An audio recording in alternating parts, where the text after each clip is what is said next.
रसूलुल्लाह सल्लल्लाहु अलैहि वसल्लम ने फरमाया, मन लज़िमल इस्तिग़फ़ार जअलल्लाहु मिन कुल्लि हम्मिन फ़रजा व मिन कुल्लि दैक़िन मख़रजा व रज़क़हु मिन हैसु ला यहतसिब।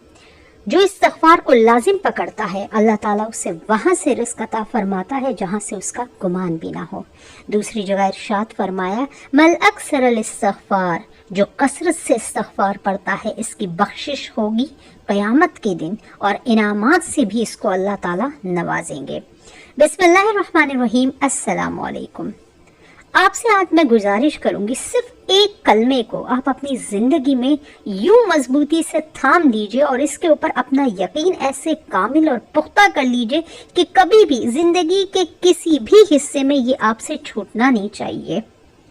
दुनिया में भी अल्लाह ताला रब्बुल इज़्ज़त आपको इज्जत से नवाजेगा, आपके गमों को अल्लाह ताला खुशी में तब्दील फरमा देंगे और जो तंगी होगी उसको अल्लाह ताला आसानी में बदल देंगे। अल्लाह रब्बुल इज़्ज़त वहाँ से रिज़्क़ अता फरमाएंगे जहाँ से उसका गुमान भी ना होगा। और अल्लाह ताला कुरान मजीद में हज़रत नूह अलैहिस्सलाम की हिकायत बयान करते हुए फरमाते हैं कि फ़क़ुल्तुस्तग़फ़िरू रब्बकुम इन्नहु कान गफ़्फ़ारा युरसिलिस समा अलैकुम मिदरारा व युमदिदकुम बिअम्वालिन व बनीन व यजअल लकुम अन जन्नातिन व यजअल लकुम अनहारा। तुम इस्तिग़फ़ार करो, तुम्हारे गुनाहों को माफ़ कर दे दूंगा। ये पानी जो कि इंसान जिंदगी के लिए एक बहुत बड़ा जरिया है, मैं तुम्हारे ऊपर मूसलाधार बारिशें बरसा दूंगा। अल्लाह रब्बुल इज़्ज़त फरमाते हैं कि तुम माल दौलत की किल्लत की शिकायत करते हो, मैं अल्लाह तुम्हें माल दौलत की फरावानी से नवाज दूंगा। तुम औलाद की नेमत को तरसते हो, अल्लाह रब्बुल इज़्ज़त तुम्हें औलाद से नवाज देगा। तुम फलों की ख्वाहिश रखते हो, अल्लाह तुम्हें बागात का मालिक बना देगा। तुम पानी की बूंद बूंद को दुनिया में तरसते हो, वो तुम्हारे लिए नहरें जारी फरमा देगा। तुम्हें क्या हो गया है, तुम फिर भी हक से क्यों अपना मुंह फेरे हुए हो? अल्लाह के वक़ार को क्या तुम नहीं समझते? उसकी इज्जत का जो हक है वो क्यों नहीं अदा करते? और दूसरी जगह अल्लाह रब्बुल इज़्ज़त फरमाते हैं कि वइनिस्तग़फ़िरू रब्बकुम सुम्मा तूबू इलैहि वमत्तिअन्नकुम मताअन हसना इल्ला अजलिम मुसम्मा। इस्तिग़फ़ार तुम कर लो, जब तक तुम जिंदा रहोगे तुम्हें सुकून और इत्मीनान की जिंदगी नसीब फरमाएगा अल्लाह ताला।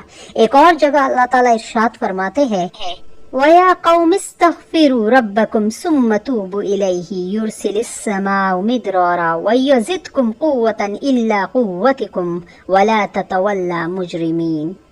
अल्लाह रब्बुल इज़्ज़त हूद अलैहिस्सलाम की कौम के मुतल्लिक़ हिकायत करते हैं। अल्लाह के प्यारे पैगंबर ने कहा, ए मेरी कौम इस्तिग़फ़ार कर लो, अल्लाह तुम्हें मौसलाधार बारिशों से नवाज देंगे। अगर कोई कमज़ोरी महसूस करते हो तो अल्लाह तुम्हारी कमज़ोरी को क़ुव्वतों में तब्दील कर देंगे। किसी के पास माली कमज़ोरी, किसी को ख़ानदानी कमज़ोरी है, अल्लाह ताला इस बंदे की कमज़ोरी को दूर करके उसे क़ुव्वत में तब्दील कर देंगे। कुरान और हदीस की रूह से मैंने आपको मुख्तलिफ हवाले दिए कि किस तरह से आपको बार बार कहा गया है, और ये कुरान मुझसे और आप ही से तो मुखातिब है, क्योंकि ये नबी आखिरतुज़्ज़मा पर इसी उम्मत के लिए उतारा गया है कि मजबूती से तुम इस्तिग़फ़ार को पकड़ लो। हुज़ूर अकरम सल्लल्लाहु अलैहि वसल्लम का इरशाद है, मल लाज़िमल इस्तिग़फ़ार, लाजिम पकड़ लो, मल अक्सरल इस्तिग़फ़ार, इस्तिग़फ़ार को कसरत से पकड़ लो। तो जब ये वजीफ़ा खुद अल्लाह ताला ने आपको दिया है तो फिर किसी और चीज़ के पीछे या किसी और की मिन्नत करने की क्या ज़रूरत है? इस्तिग़फ़ार को पढ़ते रहिए ताकि आपकी इस्तिग़फ़ार दुआ से निकल कर तस्बीह में तब्दील हो जाए और तस्बीह से निकल कर वो आपके ज़िक्र में तब्दील हो जाए। बड़ा रूहानी जुमला आपसे मैंने कहा है, इसकी कसरत को बढ़ाते चले जाए। मेरे पास कमेंट अक्सर आते हैं कि इतनी दफ़ा इस्तिग़फ़ार पढ़ लूँ, मैंने इतना इस्तिग़फ़ार पढ़ लिया तो अब एक दिन में कितना पढ़ूँ? भाई आप जितना चाहे आप इस्तिग़फ़ार पढ़े, इसमें किसी से पूछने की इजाज़त की कोई ज़रूरत नहीं, लेकिन जितना हो सके इसकी कसरत कीजिए। दिन में जितना भी पढ़ा है ना आपने, उसके ऊपर मलाल कीजिए और कहिए कि ये कम है, मुझे अगले दिन इससे और ज़्यादा इस्तिग़फ़ार पढ़ना है।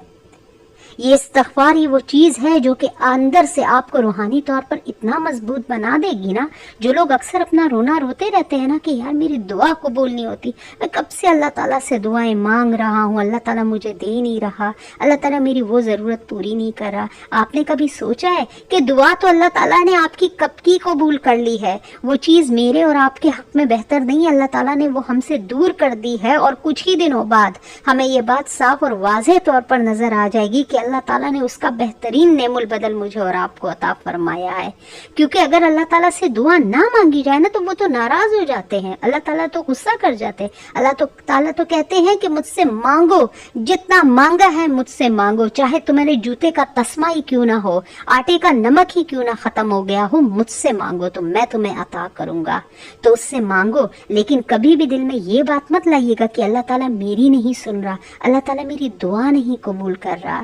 کیا کبھی یہ سوچا ہے کہ میں اور آپ جو دعا مانگ رہے ہیں کیا وہ اس لیول کی اور اس شان کی ہے, اس کے اندر وہ تڑپ وہ موجود ہے جو کہ آپ اللہ جو ڈیوائن آلمائٹی ہے آپ اس سے دعا کر رہے ہو, وہ تڑپ موجود ہے, وہ رونا موجود ہے, وہ عجز اور انکساری موجود ہے, وہ محنت موجود ہے. کیا میں نے اور آپ نے وہ لا اللہ تعالیٰ سے لگایا ہے کہ جس لا میں مجھے خود ایک بندے کو جب انسان بہت ہی زیادہ عجز سے اور عاجزی سے اور خضوع و خشوع کے ساتھ اللہ کے دربار میں جانماز بٹھا کر تنہائی میں آنسو بہا کر لمبے سجدے کر کر وہ اپنے اللہ تعالیٰ سے جب تڑپ کر دعا مانگتا ہے نا, اسے پتا ہوتا ہے کہ اللہ تعالیٰ اب ضرور میری دعا قبول کرے گا.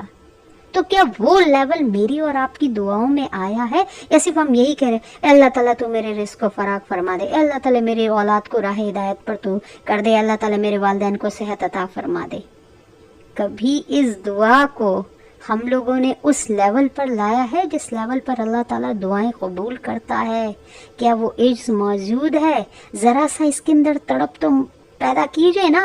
جس چیز کو آپ اتنا چاہتے ہیں وہ زبان کے سرسری انداز سے آپ میرے اللہ سے مانگ رہے ہیں. سوچئے نا, سوچنے کا وقت ہے کہ ہم لوگ کس طرح سے اللہ تعالیٰ کی جو شان ہے, جو فضیلت ہے, اس کی ذات کی جو برکات ہے, اس کی عزت کا جو تقدس ہے, اس لیول پر بندہ جب ایک بادشاہ کے سامنے بھی جاتا ہے نا اور اپنی لب کشائی کرتا ہے تو اس کی گردن جھکی ہوئی ہوتی ہے. تو یہ تو بادشاہوں کا بادشاہ ہے, شہنشاہوں کا شہنشاہ ہے. اس سے بھی تو مانگنے کا بھی تو کوئی طریقہ, کوئی سلیقہ اور کوئی ادب ہونا چاہیے نا. استغفار آپ ضرور پڑھے, آپ بھلے 10 مرتبہ کہہ دیجئے استغفر اللہ استغفر اللہ, لیکن اسے اس لیول پر اس تڑپ کے ساتھ, اس خضوع و خشوع کے ساتھ تو لے کر جائیے نا. یہ تو نہیں کہ تسبیح کے دانے گزرے, مجھے 313 مرتبہ پورا کرنا ہے, مجھے 500 مرتبہ پورا کرنا ہے, میرا 1,25,000 کا ختم ہے بس وہ مجھے پورا کرنا ہے. ارے یہ نہیں کرنا نا, یہ چیز نہیں کرنی ہے. اللہ تعالیٰ سے تڑپ کے ساتھ, خضوع و خشوع کے ساتھ مانگے کہ وہ تڑپ ہو, دل میں وہ محبت ہو کہ ہر ایک استغفار کے ساتھ آپ کا دل دھڑک رہا ہے کہ اللہ تعالیٰ میری ضرور سنے گا. آپ کی جو آنسو نکل رہے ہیں, جو تڑپ ہے آپ کے دل میں, جو بھی مراد ہے, جو بھی دعا ہے آپ کے دل میں, پورے دل کے تڑپ اور جو ہے نا اپنا جتنا 100% ہے نا دعاؤں میں اللہ تعالیٰ سے لگا لیا کرے. اور میں آپ کو کہوں بیسٹ ٹائم کیا ہوتا ہے؟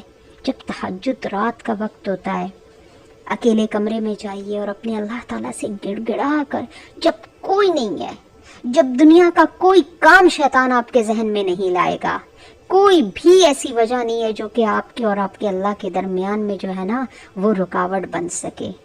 آپ نے اس وقت اپنے اللہ کے آگے بیٹھنا ہے اور اس وقت اپنا توبہ استغفار کیجئے اور اس وقت اپنے اللہ تعالیٰ سے آپ مانگیے گا. میں آپ کو گارنٹی دیتی ہوں اور 100% کی گارنٹی اور ایشورٹی دیتی ہوں, آپ کا یہ ذکر, آپ کی یہ تسبیح, آپ کی یہ دعا رائے گا نہیں جائے گی. اللہ تعالیٰ آپ کو من وہی عطا فرمائیں گے جو آپ نے مانگا ہے, یا اللہ تعالیٰ آپ کے درجات بلند فرما کر آپ کو اس سے بہترین جو ہے نا بدلہ دیں گے اس دعا کا. بس صرف اللہ تعالیٰ سے لو لگا کے رکھیے گا. نہیں ہے تو سبسکرائب کر دیجئے اور ویڈیو کو دے دیجئے ایک اچھا سا لائک. جزاکم اللہ خیرہ. السلام علیکم ورحمۃ اللہ وبرکاتہ.